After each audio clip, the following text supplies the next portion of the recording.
taken a lot of penalties over the last 3 games, and it's short of saying, hey, you got to stay out of the box. What can be done to lower that number a little bit, I guess? Hey, you got to stay out of the box. That's it. That's really, there's nothing short of that. They're all penalties. It's there's some games you feel like you're getting maybe shortchanged, but there may be 1 or 2 in the last 3 games where you have questions.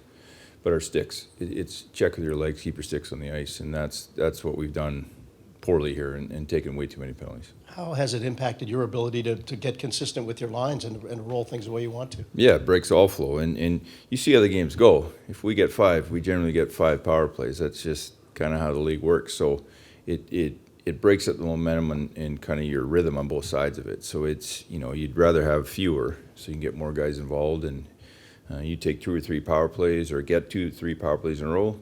Some guys are sitting there for a while and vice versa. So it's just something we got to correct, and it's very correctable. It's your legs and keep your sticks on the ice. That's it. One of the guys who stands out when you're on the PK is Gavrikov. Big night the other night, big minutes, had 2 shifts over 3 minutes. He seems to have elevated his game yet again. Yeah, you know what he is. He goes about his business very quietly and does a lot of the dirty work that nobody talks about, and blocking shots and plays hard minutes. And so, unfortunately, when you're playing 2 and 3 minute shifts, it means it's in your zone too long. And, that's another thing, just on a penalty kill, getting clears and doing those things. But when you kill too much, those are the things that bleed into your game. Any lineup changes today? No. And Merzlikins starts? Yes. On Merzlikins, knowing that Korpisalo being injured, could that help his mindset, knowing that he's got to be the guy here for the next little while for you? No idea. I don't know what helps his mindset. It's he came in, gave us good minutes. Like I said, in Pitt, I thought he had a good game in Pitt. It didn't go as well against Buffalo, so we're hoping we can gain some traction here and he gets in a real positive rhythm here.